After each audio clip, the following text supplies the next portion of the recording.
Hello, welcome to my YouTube channel. This is Dr. Zone, and today we are on vacation. We are in Bridgeport, Illinois, where I'm attending my family reunion. We've been doing this for over 50 years, and today we're going to speak with Wag Crouch. Wag is the general manager of the VERANO grow facility that grows for the entire state of Illinois, and we're going to talk with him today a little bit about what he does and the products that they produce. So welcome. Welcome, Rob. Good to see you. Thank you. So tell us a little bit about what you guys do down there at the VERANO grow facility. So our cultivation facility is a clone to finished product facility. So we cultivate, we harvest, we create the flower products, we extract, we create infused products, and basically distribute to all of the dispensaries in Illinois. So how many dispensaries do you guys have in Illinois now? So we are up to 114 active, and there are 185 more coming online. Wow. So you're going to be doing a lot of growing. Yes. So are there, you process all the different products? Do you make the edibles? We do make the edibles, yes. Gummies, caramels, we do seasonal items, chocolates, big popular item. Yeah. Tablets. We have a full. Any restrictions on your edibles here? Now, I know, for example, in Florida, and my patients will know what I'm talking about, they restricted us to 10 milligrams per edible. And they also restrict our packaging as far as it's going to be very plain white, it's going to have no colors, so not to attract children. Do you guys have similar things? We do have similar things. They're a little more lenient in Illinois. Okay. We can use colors and things like that. We cannot use cartoon characters. It can't be anything that's more appealing to a child. We cannot use a cannabis leaf. That's something they will not let us have on a product. You cannot advertise with a cannabis leaf. We are allowed to have color. I know in Florida, like gummies and things like that can't be colored. Right. We're allowed to use colors. Okay. So what about your strength? Do they leave it up to you, or do they have a cap? They leave it up to us. Really? So what's the strongest gummy you make now? The strongest gummy we make is 10 milligrams. Oh, okay. So we really don't go beyond the 10 milligrams. We've played around with some ideas. Yeah, but you can always take more than one if you need more than 10 milligrams. Yeah, that's what I always tell my patients. Yeah. Okay. So you guys are basically very similar to what we do down there. Yeah, we do 5 and we do 10. Just depending on what you're looking for. Okay, yeah, very similar. All right, well, so tell us a little bit more about your products and how you guys do it here in Illinois as far as production and things like that. What's your facility like? So our facility is a little over 200,000 square feet. The majority of it is dedicated to cultivation. We do what's here we consider indoor grow and outdoor grow, but it's really technically all indoor. Okay. So there's nothing out in a field anywhere. It's not outside in a field or anything. What we refer to as outdoor is our greenhouses. Okay. So our indoor pods are basically purpose-built structures that are made for indoor growing, and then the greenhouses we can utilize natural light and things like that. Natural temps. Do you get any kind of different yields that way, or do you see variances? You see a very big variances in the strains. Cannabis reacts very differently to the different environments that they're exposed to. Right. HPS compared to LED, you're going to get completely different results with different strains. Going from indoor growing to greenhouses, that's something that we have to research and do data on just to see what strains are going to perform what are you going to wind up with going from one room to the next. Right. So, excellent, very nice. So you guys do ongoing research on these products and stuff like that. Constant ongoing research, internal lab testing, cultivars, potencies. We actually restrict what we sell to the market to 20%. So if it's below 20%, it's not going to go to market. Really? So you guys will find that interesting out there. For my patients that tell me they find those 12, 13, 17%. Here, they don't even send it out if it's under 20. Yeah. So that's very nice. Yeah. So if it's under 20, there's one or two things we're going to do with it. We're going to, depending on the strain, if it's something really popular, then we're going to ice it. And for us, that's basically just adding THC in, like pure raw THC crystallite. Right. Into the grind material to make joints out of it. Oh, So okay. you will mix it. you will get an infused joint if it's something that we feel that is a really that's popular very strain. interesting. So So to boost juice up the percentage, we'll juice that percentage instead of just selling them some lousy 14% joint, you juice it up. And then we target whenever Nice. we do that because it is iced and you're paying for that premium because it's a premium flour and it's a premium product. We target 35% to 45% potency when we do that on that. Oh, wow. On that type of Very thing. nice. So yeah. And just in case, so I don't forget, guys, Verano, where the parent company he works for, they also own Move in Florida. So the MUV Move that you guys know is also be under Verano. So the techniques that you're hearing here and the quality that he's talking about that they're really concerned about, you're going to get that same thing in the Florida locations. He even trained down in the Florida location to learn how they do it, so that you'll be confident when you purchase from Move and Verano down there that you're going to get that same quality and that same attention to detail that you're hearing about here. Yeah, and that's something we really focus on is the attention to detail and the quality of the product, even the process steps. We try to standardize everything and hold it to an exact science. Yeah. Everything we do. Yeah, guys, this isn't your neighbor growing it in his backyard anymore. No. It's not like that. The science is unbelievable, and what they do to get one plant to maturity and to get it right is amazing. And that's why we have the pros doing it instead of us growing it in our backyard. Yep. Absolutely. Oh, that's great. Well, so also we want to find out a little bit more about you guys' rules and laws here in Illinois. We know in Florida, we're only medical. Yeah. We have to have a medical card from a doctor. So it's all under the medical. But here in Illinois, it's also recreational, Yes. correct? Yes, that's correct. So we have recreational and medical. If you have medical, then you're not going to pay the state tax, which is a bonus. Which was how much? We were talking about a few minutes ago. We're talking about 35%. 35%, guys. Yeah. That's what they're paying here for recreational. So all you patients out there that have your medical card that think, oh, recreational would be the greatest thing. Remember, they're going to tax it. The different states have different rates. 35% on top. So.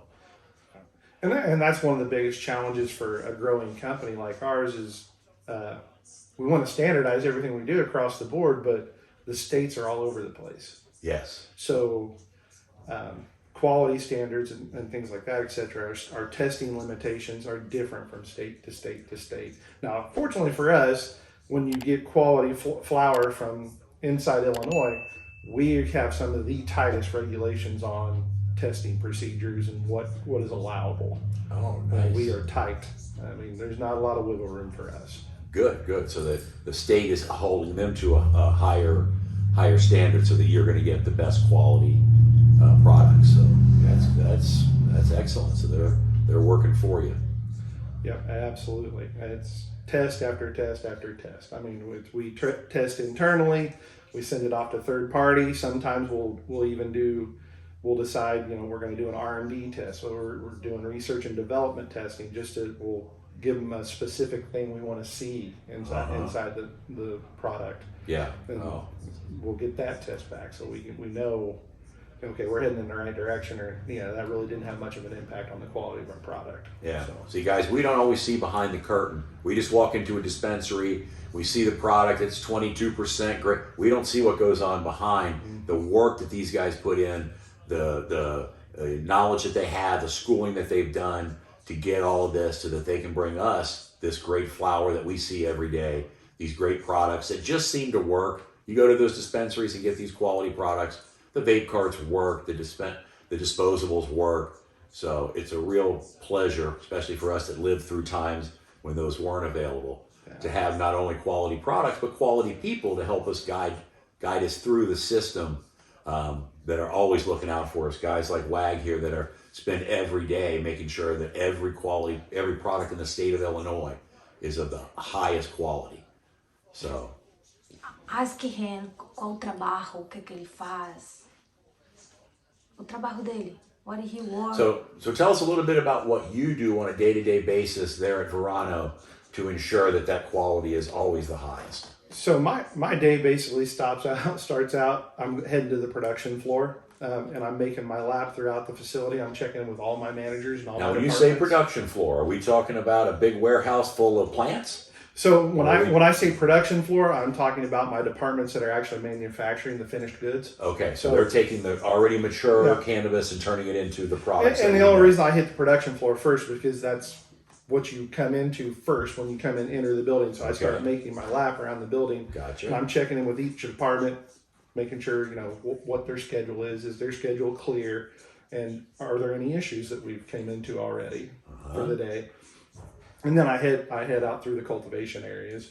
Like I said, we have indoor grow. So the main structure of our building is indoor growing and production areas. Mm-hmm. So I can go from a production room to a grow room just by leaving one door and entering another. Nice. So you're on top of everything. I'm on top of everything. That's going on there at the lab. The cure process, I'm asking the team, what's our cure look like? Are we, is the products drying properly? Are they curing properly?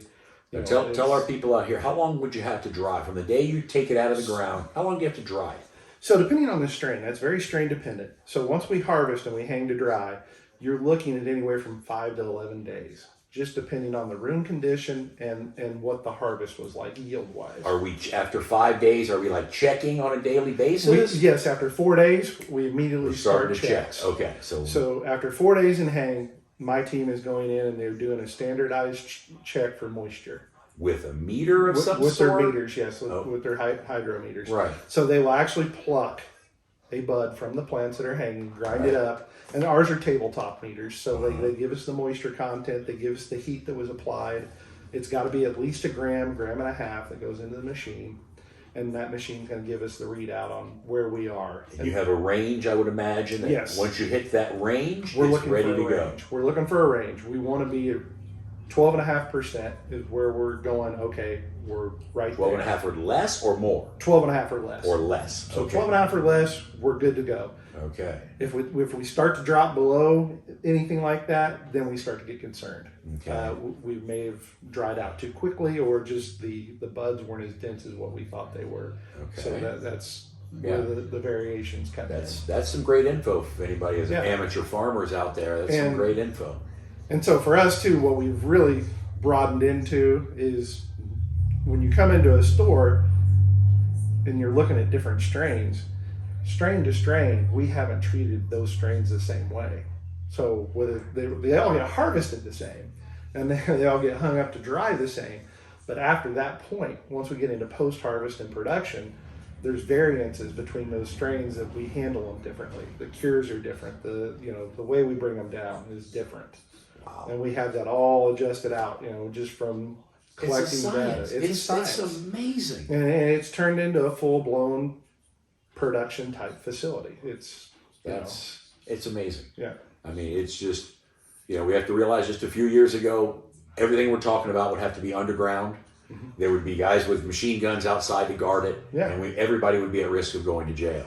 Now it's just a legitimate business that employs people, that pays taxes, and helps the community. It's amazing how far we've come. So let me ask you something. If any of our Florida patients wanted to come to Illinois, is it reciprocal? Will their med cards be of any use if they went into a dispensary? The med cards would not be of any use inside of Illinois, but they could still make purchases.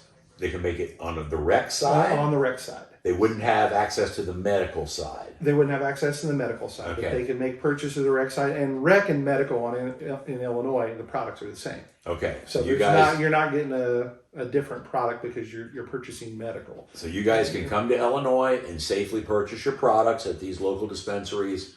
You will be subject to the tax that we talked about, but it is available to you, pretty readily available. So don't be afraid if you're heading up to Illinois you can get your medicine here too. The only thing we restrict out-of-state patients on is they're allowed to buy half of what an in-state patient is allowed to buy. So Okay. You and I go into a dispensary, I can buy a whole ounce. You can buy a half ounce. Okay. Is that what the rule is? 1 ounce? Yeah, that's the rule. Per visit or Per visit. Or, well, per per day. They Per day, okay. Yeah, they will track and see how much you're purchasing. Because in Florida, we have a rule. We have our patients are allowed, this is a big problem with a lot of them, 2.5 ounces every 35 days. Mm-hmm.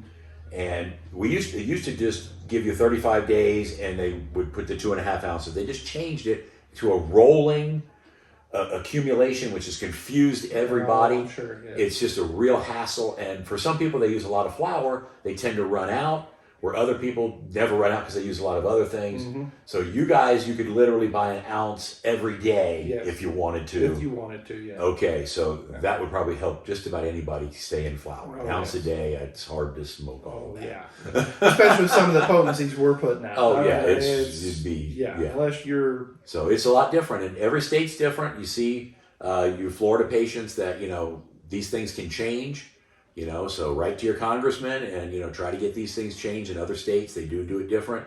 So an ounce a day, that's not a bad way to do it, because let the patients govern themselves. Let them decide how much they need, because we have cancer patients that need more than that and other patients that don't need nearly that much. oh, yeah, So absolutely. very good.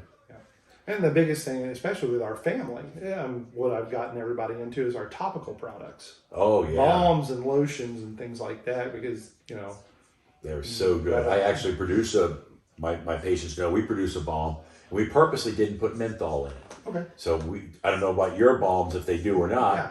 but the reason I don't do that is because we found out that it'll work on eczema and psoriasis. Okay. We put it on our temples when we get a headache. I gotcha. Without the menthol, it doesn't burn, and it kind of takes that inflammation away, and it really tends to work on migraines and stuff like that. So by experimenting with these things, you can find different results. So Yeah. it's pretty cool. Yeah, and that is one of the most amazing things about the products is the work that it does on migraines. People Yeah. who suffer from migraines, if you are not trying cannabis, you're crazy. You're missing out. Yes. My patients know. I tell them all the time. There's great relief. And migraine sufferers, that's a horrible thing. I've had patients that tell me they get them almost every day. Yeah. That's not a quality of life. Yeah. No. And you can get on something that will make you have a lot less. Get a topical that will help when you do get them. Yeah. There is a lot of good help out there. And is something, a misconception is just because you're consuming cannabis in that manner, it doesn't mean you're going to get high. Oh no. We have pills and things like that are very small micro doses, and it's just enough to give you the relief that you need for what's ailing you. If you're suffering from migraines, arthritis, things like that, tinctures, the tablets, you can dose it just enough to where you can go your day. Nerve damage. I suffer from nerve damage. I have friends that have suffered from nerve damage. Yeah. Those small doses like that is It's a amazing. life-changing thing. Yeah. See, it's guys like this that are producing the products that we can get anywhere from no high to a strong high and everything in between. Yep. Because some parts of the day we don't want it, some parts we do. Other patients don't want it at all. Other patients want a lot of it. So we have taken the one size fits all and just made it, for everybody. Yep. And it's people like this that go out there every day to produce these products and make sure they're of the highest quality, because they have to work. People know when you take these products, you want to get the results. And if you don't, especially if it's the first time or a couple times you try it, you'll think, oh, this doesn't work. Yeah. And maybe it just was the quality of the product, or they didn't have somebody whose quality control was as high as it should have been. And therefore a patient loses all those benefits. So, Or sometimes people have very high tolerances for things. oh, absolutely. Everybody's tolerance is different. I mean, Yeah. I've talked to people who have taken gummies, and gummies are a very standard dosage. It's either 5 or 10 milligrams for us. So I've talked to people who have taken a 10 milligram gummy, and it's like it didn't do anything for me. I've talked to people who are like, I took a 10 milligram gummy, and I don't want to ever go through that again. Yes. You've got to find where your happy spot is. Yes, we have patients, as you guys know, that take a quarter of one of our gummies to go to sleep or for their pain, and other ones that take 2. Yeah. So it varies, Oh, yeah. and it's just it could be your size, it could be your body chemistry, could be your metabolism. You don't know. That's why it's trial and error. We always start low and work up. Yeah. And things that we talk about now more and more is terpene profiles. you got to find that terpene profile. Yes. Potency is not everything. Oh, so you start looking at certain strains for the terpene profile, and Yes. that is where you really get to dial in. This is a medicine for me. Oh, yeah. This is perfect. Can you share any of your favorite terpenes and what they're doing? Give us give an audience a little hint here. Now for me personally, I'm an indica person, so Okay. I stick to indica strains for the most part, or hybrids, Right. as long as they're indica leaning. A lot of my patients are like that. Indica leaning. I like the fruity smells. Like I can't think of the terpene profiles right off the top of my head, but your citruses and things like that, I like that sweet, fragrant Nice. terpenes. That's usually what I target. I know the skunk smells and the fuel smells. A lot of people love those. They typically tend to be a little more overwhelming for me, just personally. So now a lot of you guys may have heard, but maybe not, that there's a specific terpene that's found in the mango. That if you were to eat a half hour to an hour before you use cannabis, that terpene will actually increase the effectiveness of cannabis. So that's kind of a neat little trick that some people do. They'll eat some mango and get that terpene. And the name of the terpene is slipping my mind. I think it's micrete. But it's a specific terpene that you get in the mango, and it increases the euphoric and the medicinal value of cannabis. So it's a little trick for you guys to try out. And terpenes are becoming so important. I just read an article where there are companies now that are strictly extracting terpene profiles. Yes. It's not even THC. There's no CBD. There's no THC. It is just strictly that terpene profile. Yes. A mixture of terpene profiles. Yes, it's amazing what they're doing. Yeah. And so you can vape your terpene profile, and because that's really what gives you the effects. It's The calming, the relaxing, the focus. Those you are can the dial it items. right in You now. can dial it in. Yeah. It's amazing. Yeah. And it's in a year from now we'll be talking about something else that's even more prevalent, and Well, this is just going to get better and better. Yeah, as the research comes out, CBN wasn't even a thing. Most people don't even know what it was. A year ago? Right. Well, yeah, CBN Now it's wasn't a getting thing. really popular. Now CBN's a big thing, Yeah, especially great with sleep indica product, strains. great relaxer, yes. Yeah, so those are the things we're coming up with, and Well, it's a constant, so guys, there's the face to who takes care of your products, who makes sure they're highest of quality. There's guys like this in every lab of every dispensary that you visit, so that you know that these people are there looking out for you, making sure you have the highest quality products. They're behind the scenes. You'll never know they're there. They're there, but you know every time you use a product that it's of the highest quality because of people like this. And the best part is, this is my cousin. I've known him since he was born. Okay, so we have a little bit of a connection. Yeah, He has actually met. followed the same path as me because I'm his hero, obviously. There you But go. he actually worked for the Toyota Motor Company Yep. in the car business. I was a car dealer for many years. Left that business to get into this business to help people as he did. So we're very similar in that way, and we're here to help out our patients get the highest quality products and then use them properly. So we thank you very much for tuning in today. Thank you. Don't forget to subscribe to the channel, like, comment, and share, and have a great day. Thanks, Wag. We appreciate Thank everything. you, Rob. Bye.